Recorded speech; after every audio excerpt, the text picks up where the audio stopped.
¿Qué?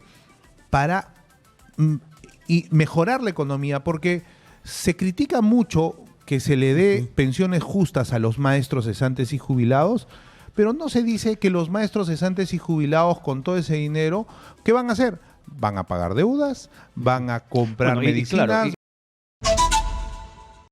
de esas situaciones, en el Congreso terminó finalmente desestimando llamarle a la ley de terrorismo urbano, y la llamó la ley de criminalidad sistemática, que en buen cristiano lo que determina, entre otras cosas, es establecer cadena perpetua para quienes, mediante el uso de armas de fuego, municiones, explosivos u otro de similar naturaleza, cometan delitos como secuestro, extorsión, sicariato, homicidio calificado o robo agravado, generando terror en la población. Y un poco más de alcance sobre esa decisión del Parlamento la tenemos en estos momentos aquí en los estudios de Exitosa con el tercer vicepresidente del Congreso de la República, integrante de la bancada de la Acción Popular, el congresista Illich López. Congresista, buenas noches.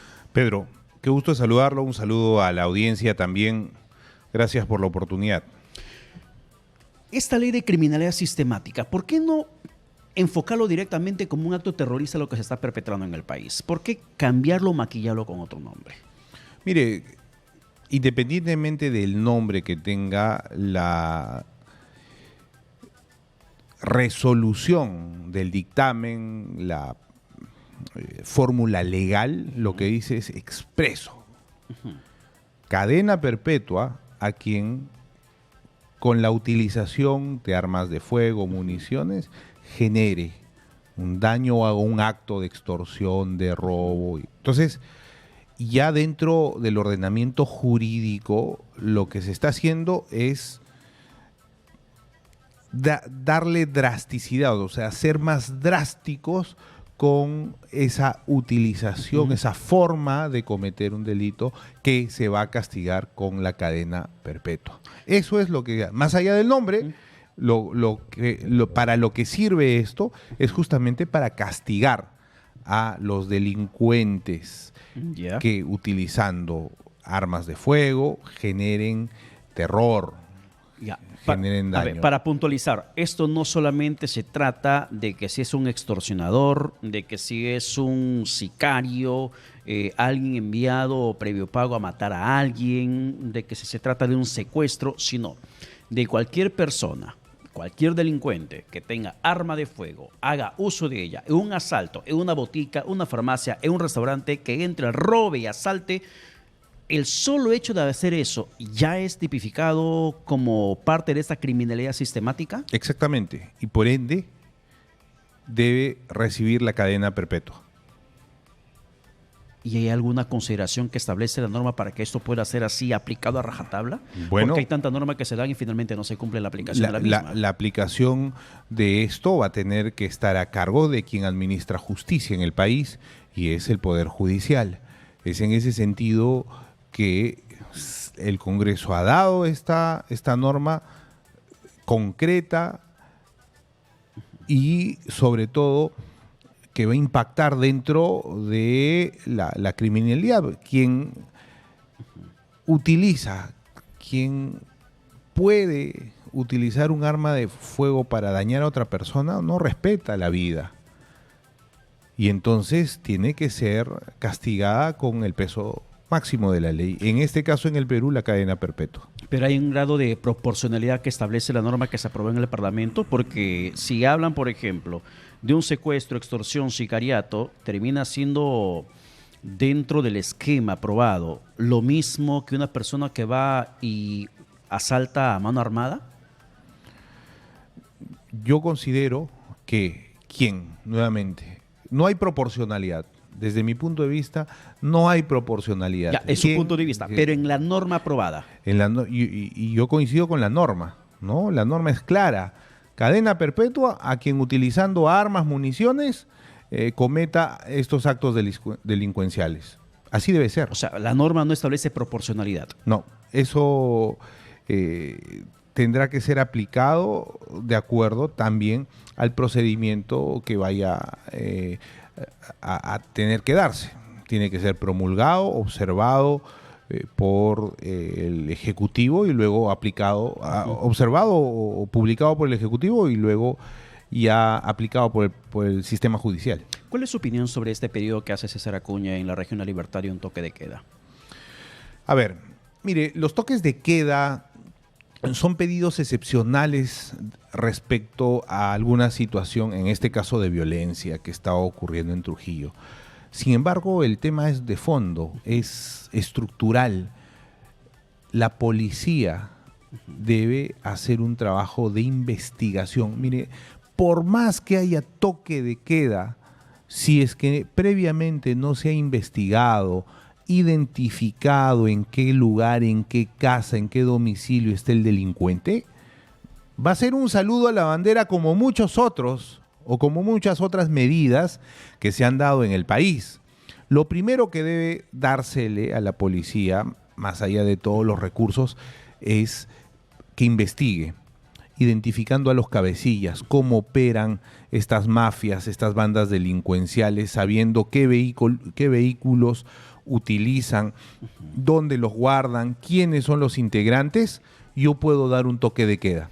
¿Qué me va a permitir un toque de queda? Un estado de excepción, ¿no? El estado de excepción lo que hace es que se limitan algunos derechos, como el de tránsito, por ejemplo, u otro derecho, el de la inviolabilidad del domicilio. ¿Tendría que darse el toque de queda en la libertad? Entonces, tendría que darse siempre en cuando antes haya un estudio de investigación hecho por la policía.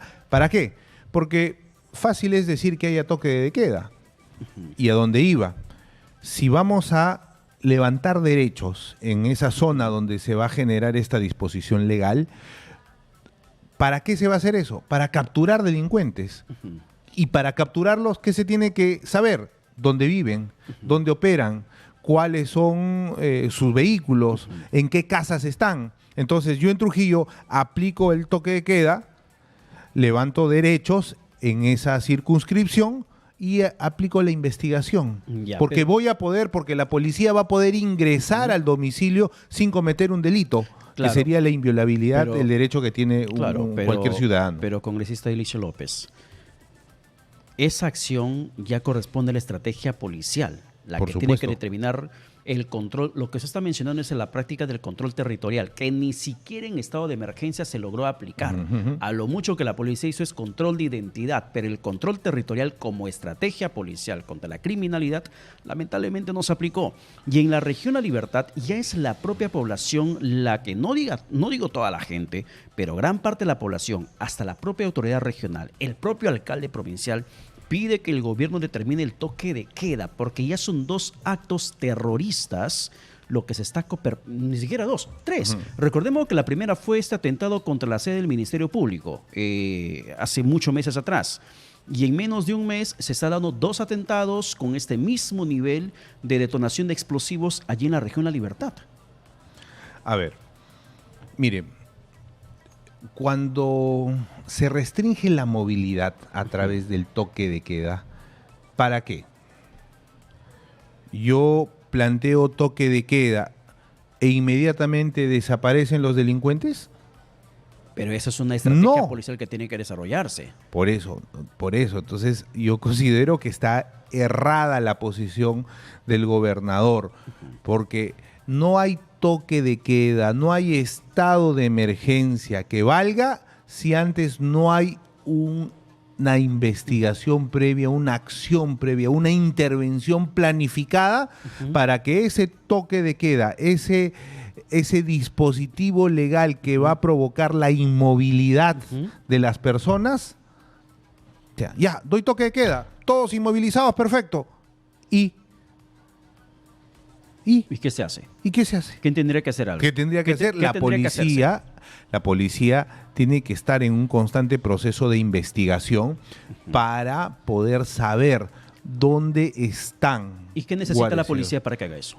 Recursos humanos. ¿Y Por no ejemplo, converso con muchos policías en distintos sectores que tiene la policía, y los hombres de inteligencia de la policía están disgregados en distintos estamentos de esta institución.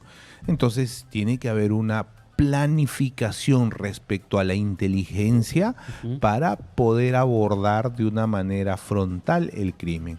Ya se están solucionando y en el Congreso lo hemos hecho, por ejemplo, el temor que sentían los policías cuando intervenían y en vez de procesar al delincuente, se procesaba al policía. Lo hemos corregido en el Congreso. Entonces, ahora la política pública que dirige el Ministerio del Interior tiene que ampliarse, fortalecerse con darle las herramientas necesarias a la organización de inteligencia para investigar. Tienen que investigar, seguir, generar. Por ejemplo... Antes de que se me vaya la pregunta, usted menciona la palabra inteligencia y eso me lleva al hecho que se conoció la mañana del día de hoy, con este hackeo que se denunció al sistema de la Dirección de Inteligencia de la Policía Nacional. ¿Usted va a tomar alguna acción como tercer vicepresidente del Parlamento? Mire, nosotros ya nos hemos pronunciado respecto a ello, las instancias del Congreso también, en las comisiones respectivas. Lo que se va a buscar es una explicación. Sin embargo, el solo hecho de que esta noticia, ya negada por cierto por la policía, pero el solo hecho de que exista una duda al respecto, hay que ponerle la atención debida. ¿Se va a incorporar este hackeo que se denunció dentro del pliego interpelatorio del ministro Malaver? Podría ampliarse, para eso tendría que haber otra decisión del Pleno. Sin embargo, tiene que responder más allá de que haya interpelación o no el Ministerio del Interior al respecto. Incremento de criminalidad, atentados terroristas en la región La Libertad, toque de queda que exige una parte de la población más sus autoridades, hackeo al sistema de la Dirección de Inteligencia de la Policía Nacional. El congresista Bazán en horas de la tarde decía que tendría que irse a su casa Malaver juntamente con Santibáñez. ¿Cuál es su opinión? ¿Es la solución esa? Por eso le pregunto a usted cuál es la solución. Mire, yo considero que el congresista Bazán ha tenido la oportunidad de dirigir una comisión muy importante sobre estos temas. Sin embargo, acá hay un tema de estrategia de Estado a nivel estatal. O sea, para esto debemos juntarnos todos, independientemente de las posiciones o de que estemos en elecciones como el congresista Bazán, buscando algún tipo de reelección. Lo que se necesita es que el Ejecutivo, estos ministerios que tienen ello, el Congreso con la ley a través de su atribución aportando leyes, el Ejecutivo con sus atribuciones, el Ministerio Público con las suyas, todos en conjunto podamos combatir la criminalidad. Sí, pero esta guerra contra la criminalidad, la población siente que la estamos perdiendo, pero hace rato, congresista. Pero y lo que plantea el congresista Bazán, y creo que muchos plantean, es que alguna medida más tendría que darse. Y es un despropósito. Además de esto, que estamos perdiendo la batalla contra la criminalidad, y no por ser alarmista, sino mirando las cosas con dos dedos de frente, la incorporación de Santibáñez, censurado ministro del Interior y ahora como flamante ministro de Justicia. ¿Cómo sintió usted esa decisión de la presidenta Boluarte? Por partes, mire, respecto al tema de la criminalidad y lo que estamos conversando, necesitamos un Estado fuerte, Estado en general. Los componentes del Estado deben contribuir a ello.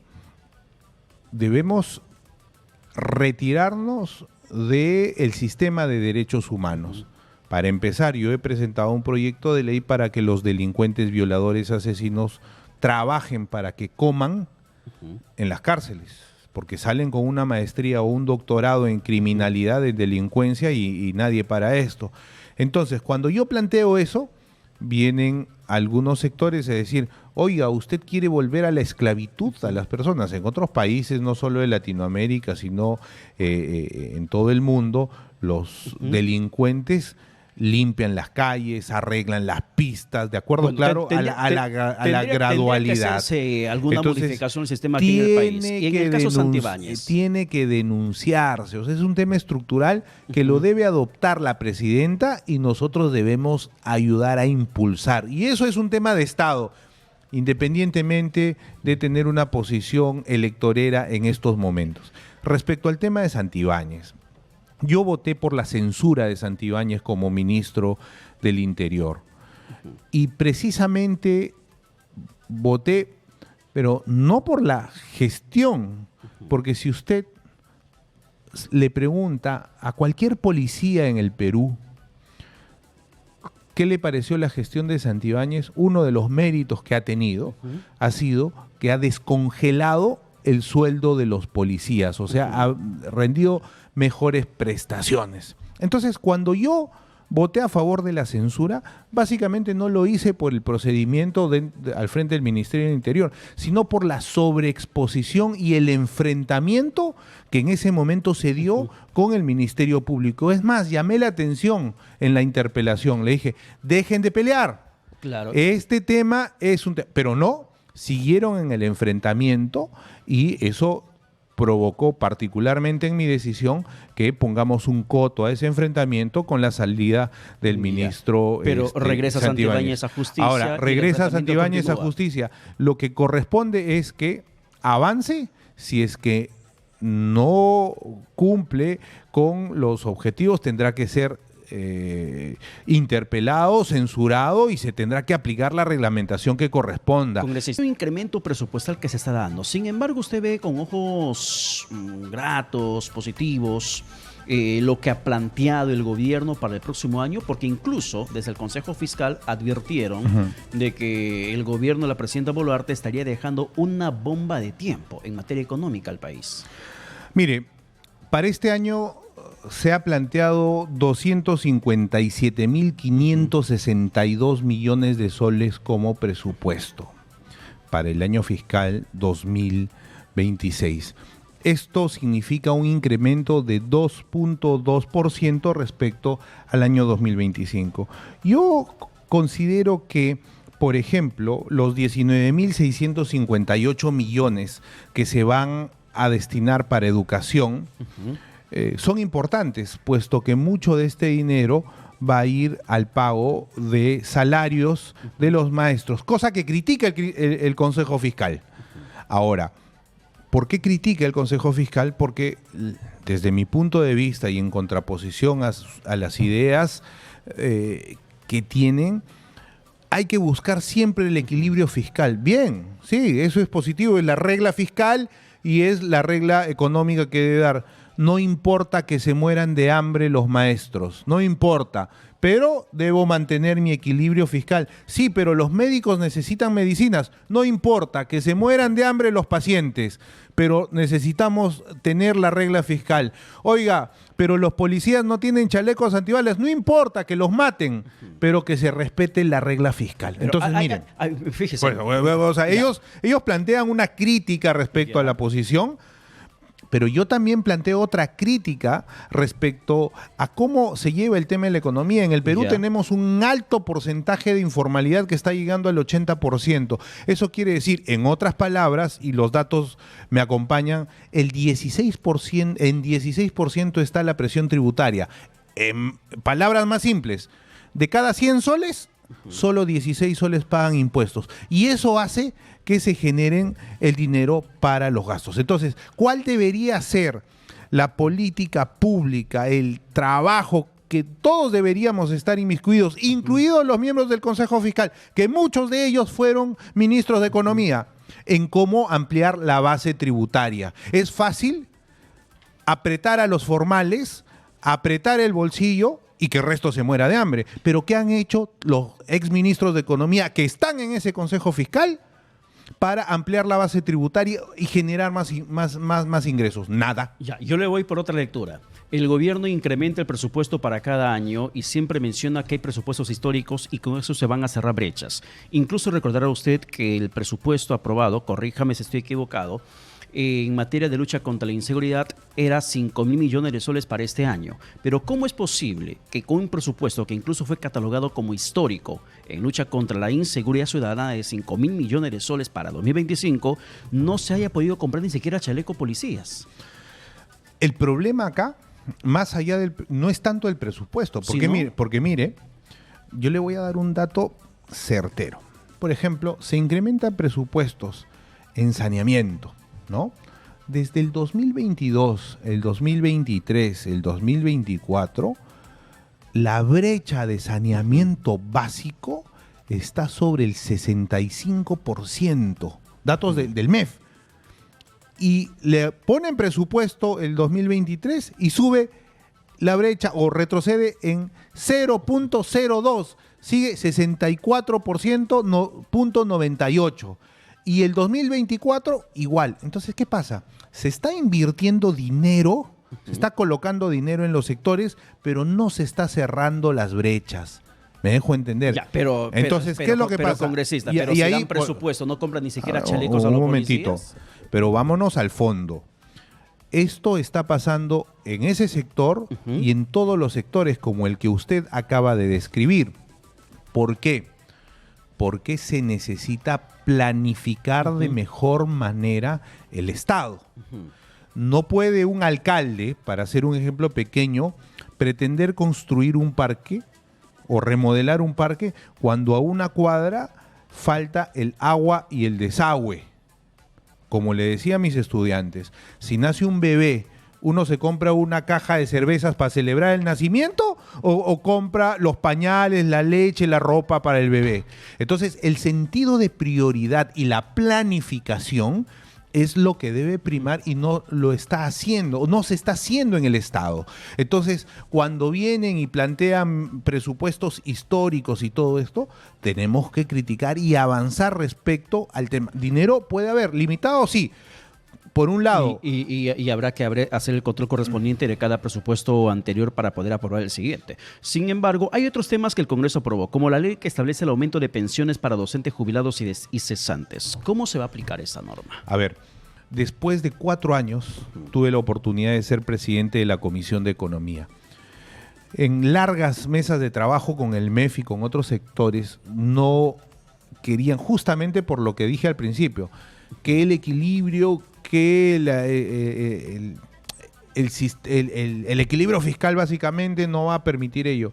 Un momentito le digo, los docentes, los profesores en general en el mundo deben ser el sector más importante de las sociedades y en el Perú no debería ser la excepción. La problemática actual es que los docentes, cesantes y jubilados tienen un promedio de pensión de 600 soles. ¿Cuánto va a ser ahora? 700 soles. Y el dictamen que aprobé junto a la Comisión de Economía le plantea que ellos salgan con la mínima escala magisterial de 3.300 soles. ¿Es lo que se va a comenzar a percibir? Y eso es lo que dice la ley. Ahí entramos al debate con el Ministerio de Economía y dicen son 4.000 millones de soles al año que se tiene que buscar para ello. Técnicamente respóndannos ustedes cómo le vamos a dar, señor presidente. Primero, un gran porcentaje, más del 60%, va a recaudarse de los propios maestros. Los maestros en actividad pagan impuesto a la renta.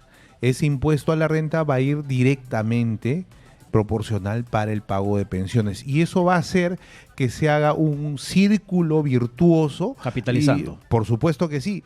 ¿Para qué?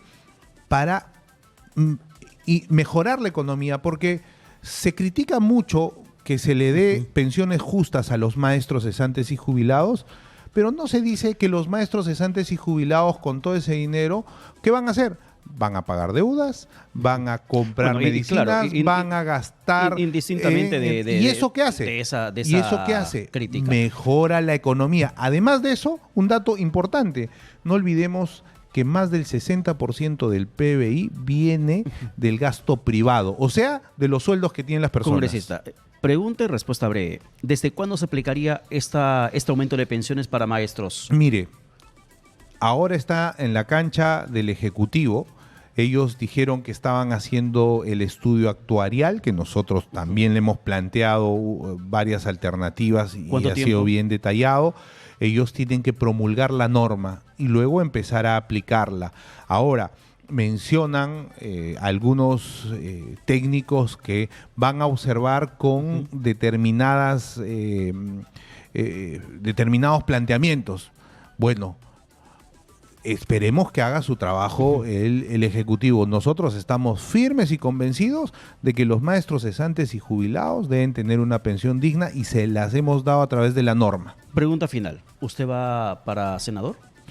No pienso postular al Senado ni a la Cámara de Diputados porque tengo, en primer lugar, una responsabilidad en este momento al frente del Congreso de la República como Acción tercer Popular. ¿Y ya vicepresidente. tiene su precandidato presidencial?